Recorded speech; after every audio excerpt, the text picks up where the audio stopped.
Hi, it's Michael Ankrah, founder of Hackner Education and author of Learning Naturally. Today I'm going to bring you a session on school and learning, and this is quite connected to the video I last did, which is on process versus substance. And the focus of this video is really on chapter 2 of my book, which is captioned The Substance of Education.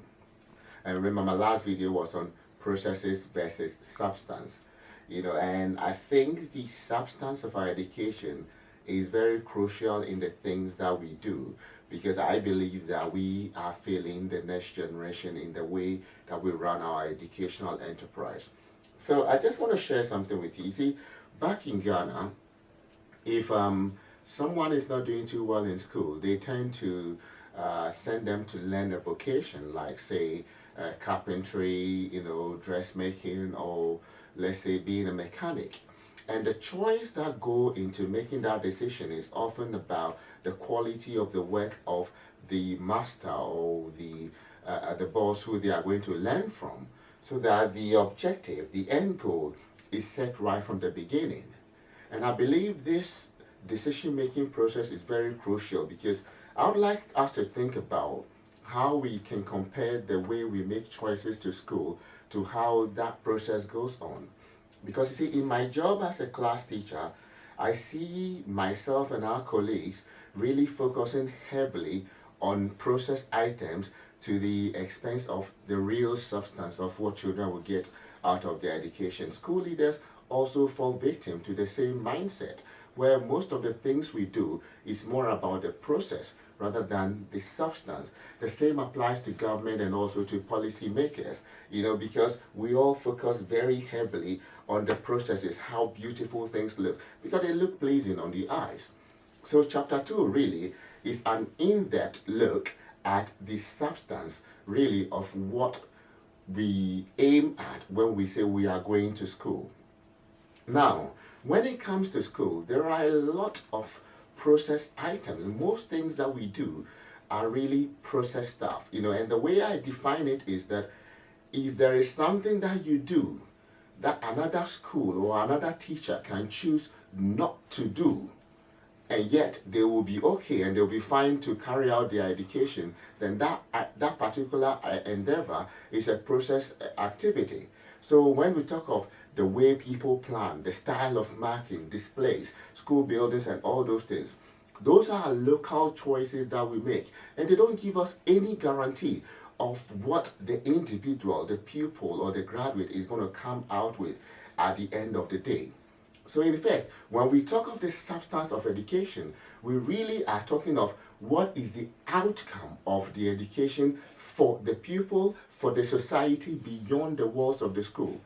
And really, this is where it becomes crucial, because as a society, as a people, parents, governments, students, and everybody, what we aim for is the certificate.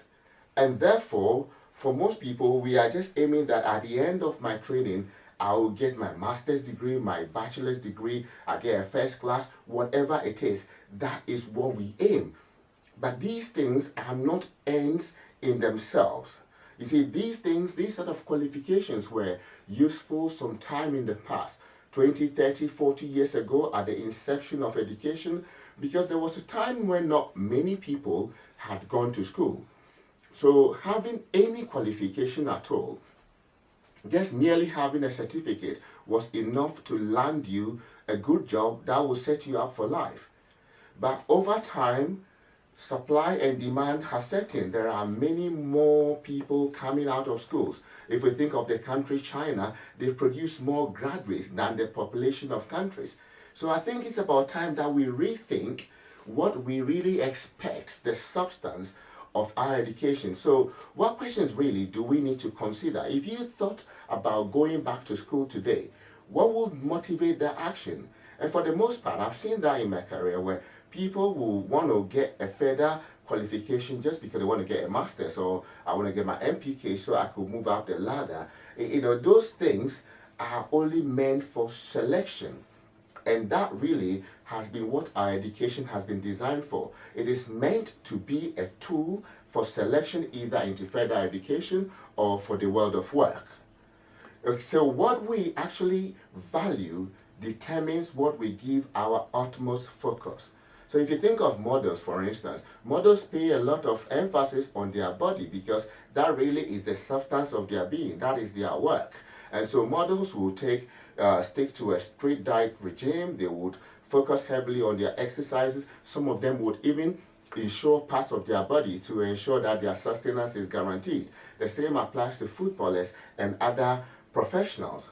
So the substance of education, what we expect, actually becomes what we focus on in our day-to-day enterprise. And for the most part, for most schools around the world, it's all about test results.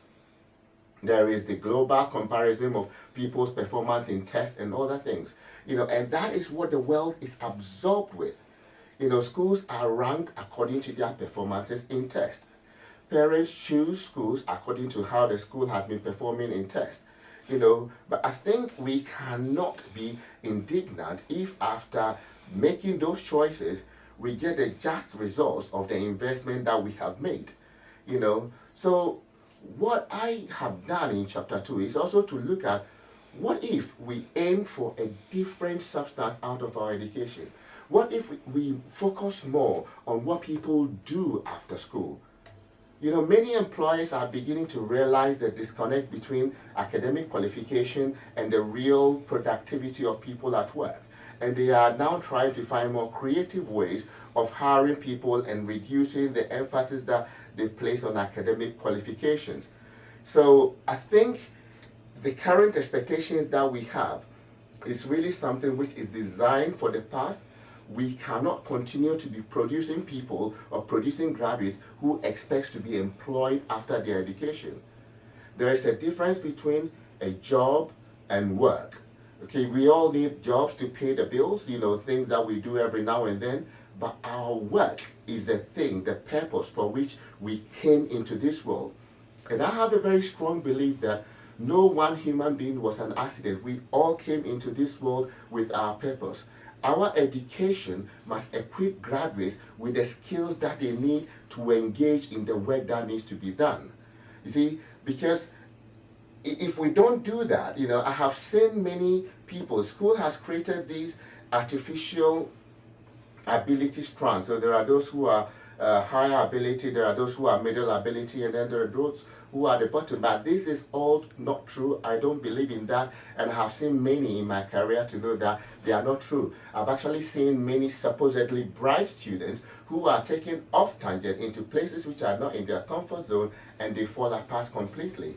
So really, we must understand that certificates can no longer be the substance of our education. We need to equip every pupil with the key skills that they need to do to choose whatever they do. Bakery, whether they want to go into gardening, whether they want to, go into decoration, whatever they choose to do. Just give people the key skills such as communication skills, reading, research, interpersonal relationship, amongst many others. You see, because if you want to be successful in the world of work, your certificate cannot guarantee that. What will make you sure, what guarantees that, or what gives you a better chance is how much you can persevere, your internal qualities, your grit, your ability to relate to other people. Those things will give you a better chance at success. So really, in a nutshell, chapter 2 is really about re-evaluating what we emphasize on, what we give currency to, to shift our expectations from school, to say that I'm going to school to come up with a master's or to come up with this, rather than to say that I am going to school to be able to communicate effectively, to be able to research and find the information that I want. Because really, we have the world of information in our palms. It's really whether we can use it or cannot use it.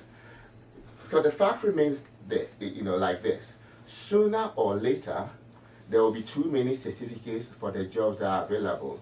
Jobs are finite, but work is limitless. Any problem is an opportunity for work. And so we must begin. I have put some ideas across about the skills that we need. But as a society, we can begin to think of what skills does every human being need at a minimum? You know, if we think of it this way, when parents are educating our children, we know that, you know, the ability to walk, to talk, to do some basic things are absolute necessities, and parents and families will devote every time and every resource to make sure that every child is able to do that. And the same must be of schools. But before schools can do that, as a society, we must be able to determine the skills that are absolute, that every human being must possess. And we make sure that we spare no resources in enabling everyone to be able to have those skills. You know, and once we have done that, we will be able to shift our focus from now to the future. Because if we think of now, by the time the children of today are ready for the future, they would not be prepared for whatever the world will throw at them. So really, I need everybody, you know, read the book. You know, it's actually very insightful for parents, students, policymakers, and everybody. But read the book, and I think it will give you a different thought about how you look at school. My name is Michael Ankrah, and I thank you for watching. I shall be with you again soon.